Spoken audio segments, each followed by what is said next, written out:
there's this idea in Jungian psychology called the circumambulation. And Jung had this idea that you had a potential future self, which would be in potential everything that you could be. And that it manifests itself moment to moment in your present life by making you interested in things. And the things that you're interested in are the things that would guide you along the path that would lead you to maximal development. Now, it sounds like a metaphysical idea or a mystical idea even, but it's not. It's not. It's a really profoundly biological idea. The idea is something like, well, you're set up so that you're automatically interested in those things that would fully expand you as a well-adapted creature. Well, like, there's nothing radical about that idea. What else could possibly be the case? Unless there's something fundamentally flawed about you, that is what the situation would be. It's kind of interesting to think about how that would be manifest moment to moment, but the idea is something like, well, your interest is captured by those things that lead you down the path of development. Well, that better be the case. Okay, so that's fine. And so there's some utility in pursuing those things that you're interested in. That's the call to adventure, let's say. So, and the call to adventure takes you all sorts of places. Now, the problem with the call to adventure is, like, what the hell do you know? You might be interested in things that are kind of warped and bent. And often it's the case that when new parts of people manifest themselves and grip their interests, say, they do it very badly and shoddily. And so you stumble around like an idiot when you try to do something new. That's why the fool is the precursor to the savior from the symbolic perspectives, because you have to be a fool before you can be a master. And if you're not willing to be a fool, then you can't be a master. So you're going to, it's an error-ridden process. And that's also laid out in the Old Testament stories, because the first thing that happens to all these patriarchal figures when God kicks them out of their father's house when they're like 84 is that they run into all sorts of trouble, and some of it's social and some of it's natural and some of it's a consequence of their own moral inadequacy. So they're fools.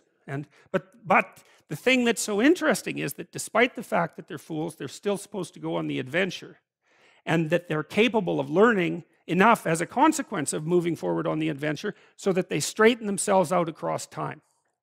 And so it's something like this. So this circumambulation that Jung talked about was this continual, we'll return to this continual circling in some sense of who you could be. You might notice, for example, that there are themes in your life. You know, when you go back across your experiences, you see you kind of have your typical experience that sort of repeats itself.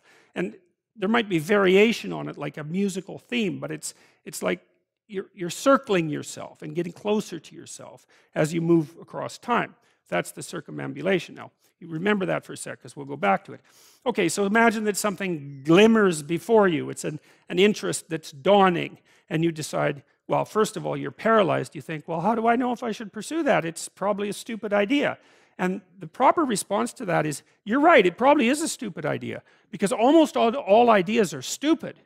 And so the probability that as you move forward on your adventure that you're going to get it right the first time is zero. It's just not going to happen. And so then you might think, well, maybe I'll just wait around until I get the right idea, and which people do, right? So they're like 40-year-old, 13-year-olds, which is not a good idea. And so they wait around until it's waiting for Godot, until they finally got it right. But the problem is you're too stupid to know when you've got it right. So waiting around isn't going to help, because even if the perfect opportunity manifested itself to you in your incomplete form, the probability that you would recognize it as the perfect opportunity is zero. You might even think it's the worst possible idea that you've ever heard of anywhere. Highly likely. Highly likely. So you have, Nietzsche called that a will to stupidity, which I really liked. So, because he thought of stupidity as being, you know, you have to take it into account fundamentally and work with it. And so you can take these tentative steps on your pathway to destiny, and you can assume that you're going to do it badly. And that's really useful, because you don't have to beat yourself up. It's pretty easy to do it badly. But the thing is, it's way better to do it badly than not to do it at all. And that's the continual message that echoes through these historical stories in Genesis. It's like, these are flawed people. They should have got the hell out of their house way before they did. And they go out and they stumble around in tyranny and famine and self-betrayal. And and violence, but it's a hell of a lot better than just rotting away at home. And that's great, so that's good. And so why is that? Well, okay, so you start your path and you think that you're heading, you know, towards your star. And so you go in that direction. And then, because you're here, the world looks a particular way, but then when you move here, the world looks different, and you're different as a consequence of having made that voyage. And so what that means is that now that thing that glimmers in front of you is going to have shifted its location, because you weren't very good at specifying it to begin with, and now that you're a little sharper and more focused than you were, it's going to reveal itself with more accuracy to you. And so then you have to take a, you know, it's almost like a 180-degree reversal. But it isn't, because, you know, you've gone this far, and that's a long ways to get that far. But that's a lot farther than you would be if you just stayed where you were, waiting. And so it doesn't matter that you overshoot continually, because as you overshoot, even if you don't learn what you should have done, you're going to continually learn what you shouldn't keep doing. And if you learn enough about what you shouldn't keep doing, then that's tantamount at some point to learning at the same time what you should be doing. So it's okay. So it's like this.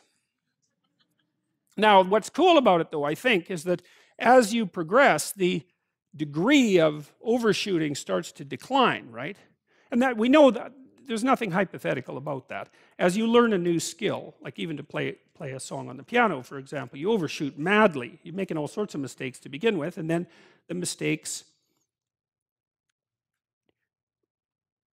they disappear. There's a great TED talk, I think it was, about this guy set up a really advanced computational recording system in his home and recorded every single utterance his young child made while learning to speak. And then he put together the child's attempts to say certain phonemes and put them in a list, and you can hear the child deviating madly to begin with, and then after hundreds and hundreds of repetitions just zeroing right in on the exact phoneme. So, you know, you might not know this, but when kids babble, because they start babbling when they're quite young, they babble every human phoneme, including all sorts of phonemes that adults can't say.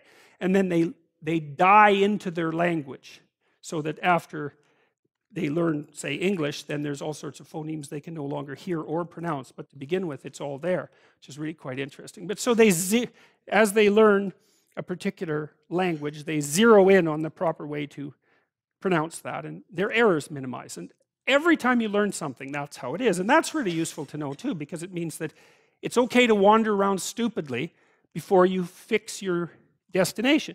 Now, you see that echoed in Exodus, right? Because what happens is that the Egyptians, or the Hebrews, escape a tyranny, which is kind of whatever you do personally and psychologically when you escape from your previous set of stupidly held and ignorant and stubborn axioms. It's like, away from that tyranny. It's like, great, I freed myself from that. Well, then what? Well, you think, well, now I'm on the way. It's, no, you're not. Now you're in the desert, where you wander around stupidly, you know, and worship the wrong things until you finally organize yourself morally again and head in the proper direction. So that's worth knowing, too, because you think, well, I got rid of a lot of things, baggage, excess baggage that I didn't need in my life, and now everything's okay. It's like, no, it's not. You've got rid of a whole set of scaffolds that were keeping you in place, even though they were pathological. And now you have nothing, and nothing actually turns out to be better than something pathological, but you're still stuck with the problem of nothing. And that's, well, that's exactly why Exodus is structured the way that it is. It's that you escape from a tyranny. It's, hooray, we're no longer slaves. Yeah, well, now you're nihilistic and lost. It's not necessarily an improvement. But it is see, it's also useful to know that, because you can also be deluded into the idea that, imagine that you're trying to become enlightened, which might mean to turn all those parts of you on that could be turned on. You think, well, that's just a linear pathway uphill. You know, it's just from one success to another. No, it's not. It's like, here you are, and you're not doing too badly, and the first step is a complete bloody catastrophe. It's worse.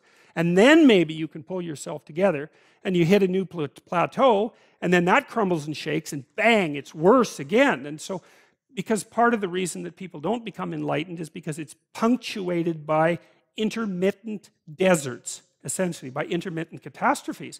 And if you don't know that, well, then you're basically screwed, because you go ahead on your movement forward and you collapse and you think, well, that didn't work, I collapsed. It's like, no, that's par for the course. It's not indication that you failed, it's just indication that it's really hard. And that when you learn something, you also unlearn something. And the thing you unlearned is probably useful, and unlearning it actually is painful. You know, let's say if you have to get out of a bad relationship. It's like there isn't any relationship that's 100% bad. And so when you jump out of it, well, maybe you're in better shape, but you're still lonesome and disoriented, and you don't know what your past was, and you don't know what your present is, and you don't know what your future is. That's why people stay with the devil they know instead of, you know, looking for the devil they don't know. So anyways, the fact that you're full of faults doesn't mean you have to stop. And thank God for that. That's a really useful thing. And the fact that you're full of faults doesn't mean that you can't learn. And so you can posit an ideal, and you're going to be wrong about it, but it doesn't matter, because what you're right about is positing the ideal and moving towards it. If the actual ideal isn't conceptualized perfectly, well, first, surprise, surprise, because like, what are you going to do that's perfect? So it doesn't matter that it's imperfect. It just matters that you do it and that you move forward. So that's really positive news as far as I'm concerned, because you can actually do that, right? You can do it badly. Anyone can do that. So that's useful. Okay, so like if you were an efficient person, you would have just done that. But you're not. But who cares? You know, you still end up in the same place. And maybe the trip is even more interesting. Who knows? Probably too interesting.